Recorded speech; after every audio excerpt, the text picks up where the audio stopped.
Welcome to Simple Spoken English, where learning English is not just a lesson, but an adventure. Today we embark on a gripping journey into the life of one of history's most controversial figures, Adolf Hitler. Love him or hate him, his story is filled with dreams, failures, ambition, and power. Imagine this.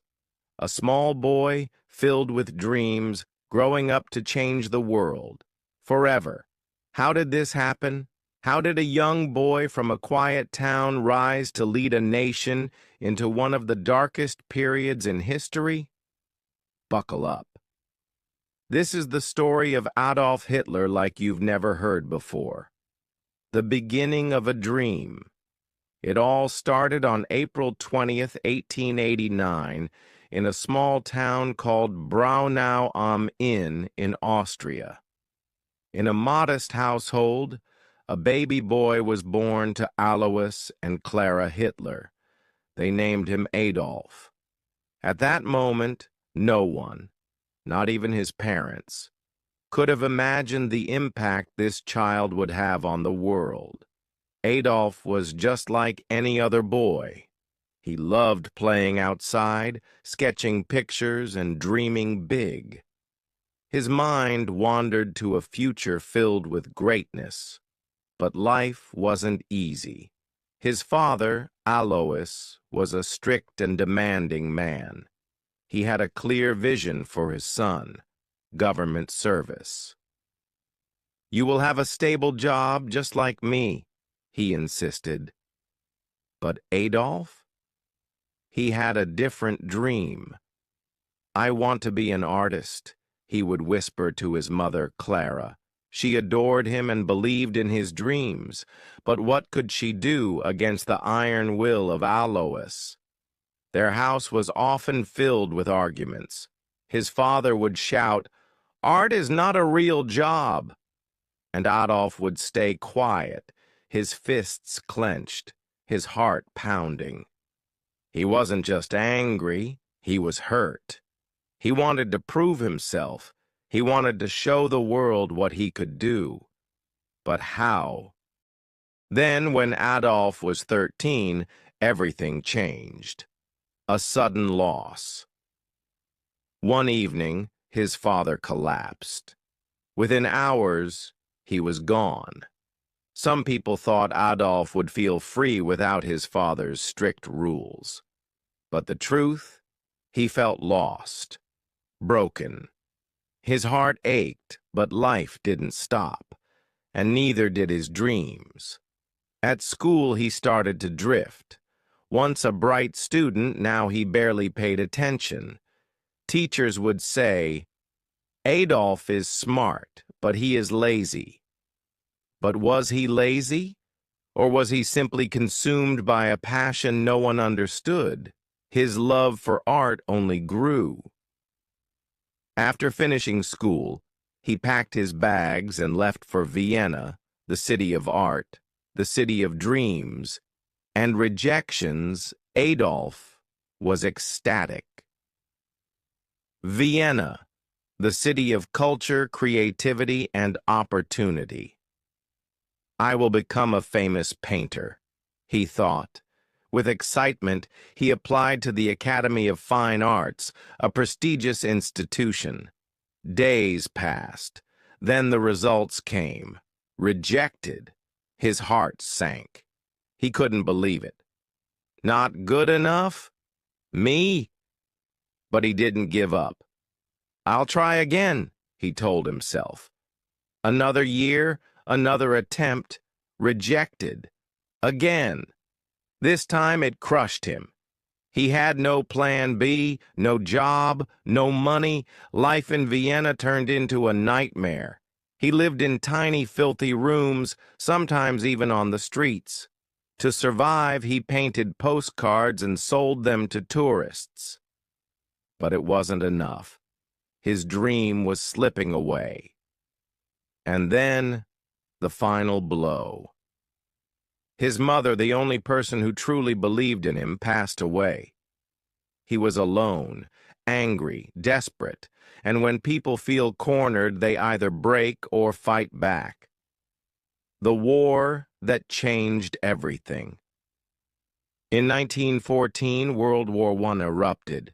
For Adolf, it wasn't just a war, it was an opportunity, an escape from his failures.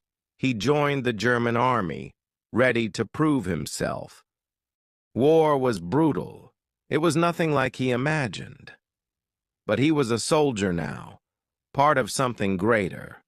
He carried messages across deadly battlefields, dodging bullets, facing death. He earned 2 medals for bravery. But in 1918, the unthinkable happened. Germany lost the war. Adolf was furious. "Our leaders betrayed us," he raged. How could a nation like Germany be defeated? He couldn't accept it. And that anger? It didn't fade. It grew. It shaped his beliefs. And it made him dangerous. A new beginning. After the war, Germany was in ruins. People were poor, starving, hopeless. And in times of crisis, people look for a leader. Adolf saw his chance. He joined a small political group, the German Workers' Party. At first it was nothing, just a handful of people meeting in beer halls. But Adolf had a gift. He could speak. His words were fire. His passion was contagious. "Germany will rise again," he thundered. And people listened. More and more followed him. Soon he wasn't just a member of the party. He was its leader. He changed its name to something stronger, something that would shake the world. The National Socialist German Workers' Party. The Nazi Party. He designed a bold, striking symbol, a red flag with a black swastika. "This," he declared, "will be the most powerful symbol in the world." His speeches drew thousands. His ideas spread like wildfire. He promised strength. He promised power. He promised revenge. But promises come with a price. And the world would soon discover just how much that price would be. After World War I, Germany faced severe economic hardships. Many people were unemployed, food was expensive, and countless families went hungry.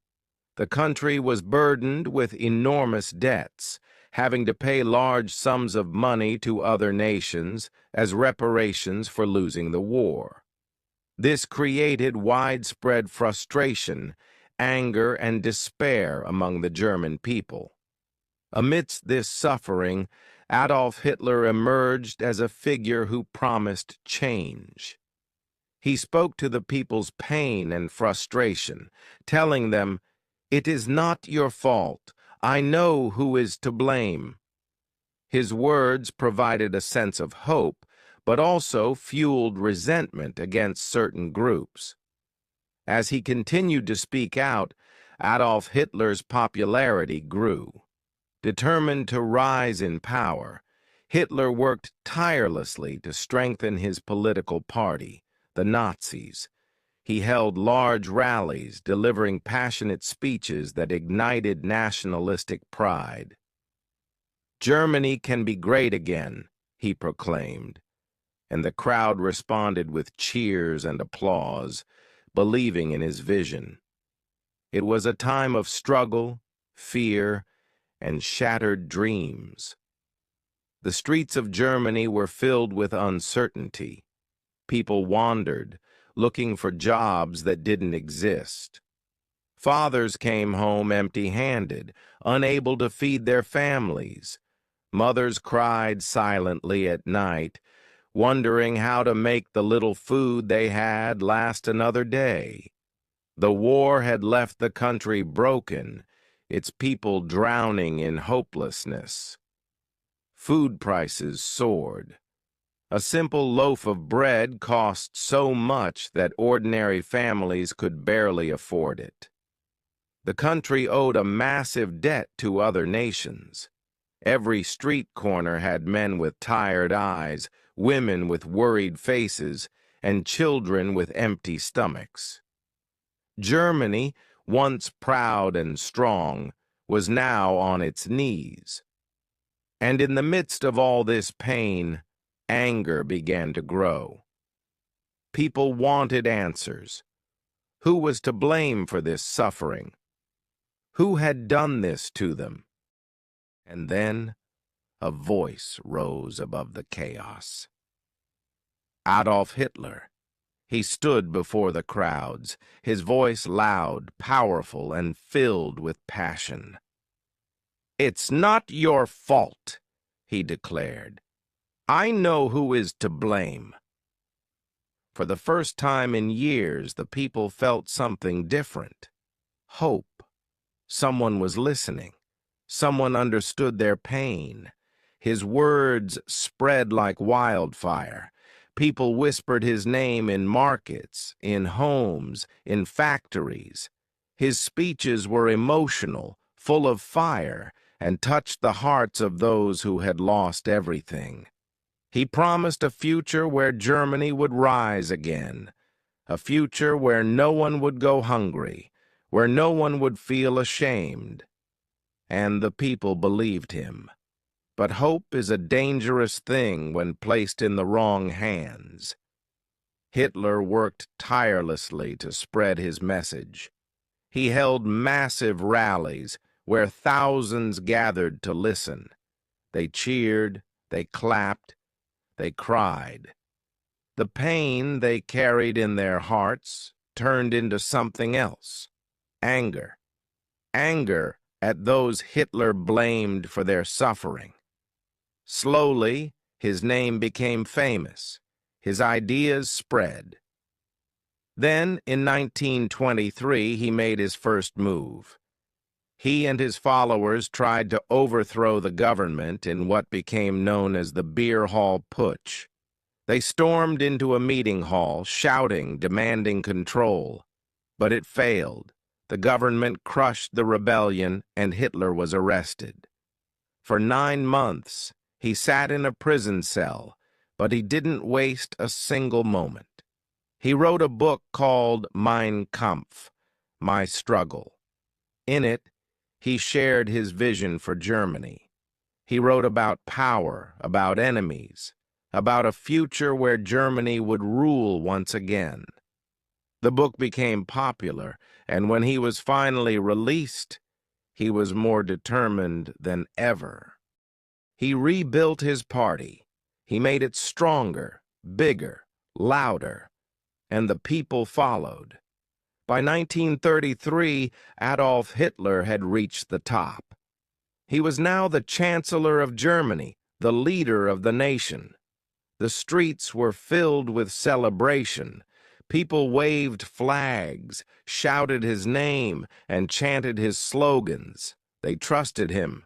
They believed in his promises. Jobs began to appear. Factories reopened. Roads and schools were built. Germany was healing. But behind the scenes, something much darker was happening. Hitler wasn't just fixing the economy, he was taking control of people's minds. Newspapers, radios, schools, everything was under his control. People were told, believe only in Adolf Hitler. Those who disagreed were silenced. Some disappeared. Others were thrown into prisons. Fear spread. And then came his army. He created the SS, a force so powerful and loyal that they would do anything for him. He formed the Hitler Youth, training young boys to fight for his cause. In schools, children were taught to worship him. Everywhere in Germany, the swastika flag waved. It was a symbol of power, but also of fear. And Hitler's hunger for power didn't stop there. In 1939, he made his boldest move yet. His army invaded Poland. The world watched in shock. This single act ignited a war that would change history forever. World War II had begun. At first, Hitler's forces seemed unstoppable. They moved quickly, capturing land, winning battles. His soldiers were well-trained, disciplined, and deadly. Germany's enemies trembled as one country after another fell to his power. People whispered, "Maybe he was right. Maybe Germany truly will rule the world." But power built on fear never lasts. As the war continued, cracks began to appear. Hitler had made too many enemies. Countries like the United States, Britain, and the Soviet Union joined forces against him. His once powerful army now faced resistance. The battles became harder, the victories fewer, the losses greater. And while the world was focused on war, something even more horrifying was happening in the shadows: the Holocaust. Hitler had a vision, one that had no place for certain groups of people. Millions of innocent men, women, and children were taken from their homes, sent to camps, and killed. It was one of the darkest moments in human history, a tragedy so great that its scars remain to this day. By 1944, Germany was crumbling. The once great army was now losing battle after battle. The Soviet Union pushed from the east. The Americans and British attacked from the west. German cities were bombed. Families lost their homes. People who once cheered for Hitler now whispered, "What have we done?" But Hitler refused to surrender. In his bunker, deep underground, he sat with his generals. His hands trembled. His face, once full of confidence, now showed fear. "We will not give up," he shouted. But even he knew the truth. The end was near. The world had turned against him. The walls of his empire were collapsing. But what would he do next? The year was 1945. Deep beneath the ruined city of Berlin, in a bunker hidden from the chaos above, a man sat in silence. The air was thick with tension. The walls, cold and unwelcoming, seemed to close in a little more each day.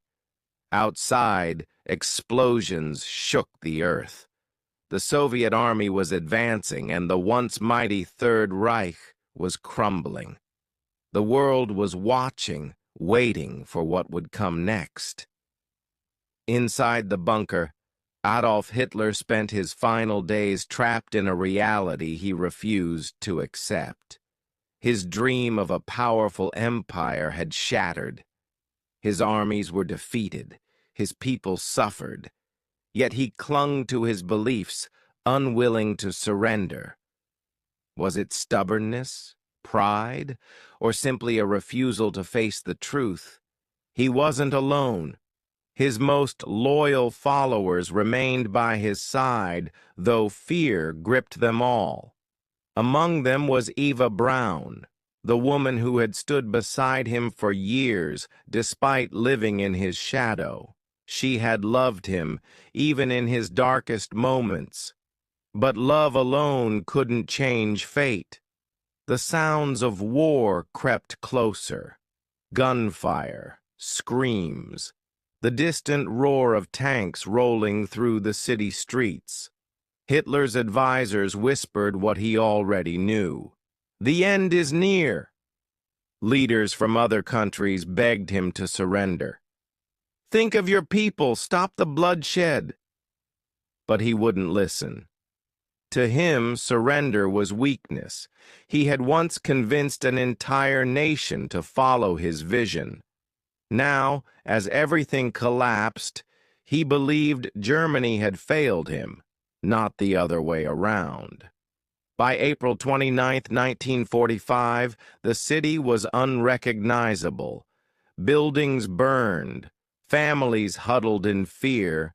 Starving children searched for food among the rubble. The dream of a great Germany had turned into a nightmare. And in that moment, as everything crumbled around him, Hitler made a surprising decision. He married Eva Braun. It wasn't a grand wedding. No music, no celebration. Just a small, quiet ceremony in the bunker, surrounded by the few who remained. "You've always been by my side," he told her. Eva smiled, but she knew. This wasn't a happy ending. It was a farewell. That night, they talked about their lives, their choices, their regrets. Did Hitler ever feel remorse? Did he ever wonder if things could have been different? No one truly knows. But one thing was certain: the end was near. On April 30th, 1945, Hitler gathered his closest followers. His voice was calm, but his words were chilling. "I will not be captured alive." He had made his final decision. If the world wouldn't have him as a leader, it wouldn't have him at all. He and Eva retreated to a small room. Moments later, the silence of the bunker was broken. A gunshot, and then nothing. Hitler was dead at 56 years old. When Soviet soldiers finally reached the bunker, they found only ruins. The war in Europe ended shortly after. On May 8, 1945, Germany surrendered. The world took a breath that had been held for too long. But victory came at a cost. Cities lay in ruins. Families were torn apart. Millions of lives had been lost. The dream Hitler had promised his people had only brought destruction and sorrow. In the years that followed, Germany rebuilt itself, not as a land of war, but as a nation of peace. The horrors of the Holocaust and World War II were etched into history, a reminder of what unchecked hatred and ambition could do. The world swore, never again. History isn't just about the past. It teaches us about the future. Every decision we make shapes what comes next. Hitler's choices led to pain and destruction. Not just for himself, but for millions of innocent people. His story is a warning. Power can corrupt, hate can destroy, and division can tear entire nations apart. But there is another path, a better one, a path of kindness, unity, and respect. Imagine a world where people choose love over hate, understanding over judgment, humility over pride. The smallest act of kindness can change someone's life, and a world built on compassion is a world that thrives. This was the story of Adolf Hitler, a man whose choices changed the world forever, a story of power, ambition, and the devastating consequences of hatred. But this isn't just history. It's a lesson for all of us. And history has many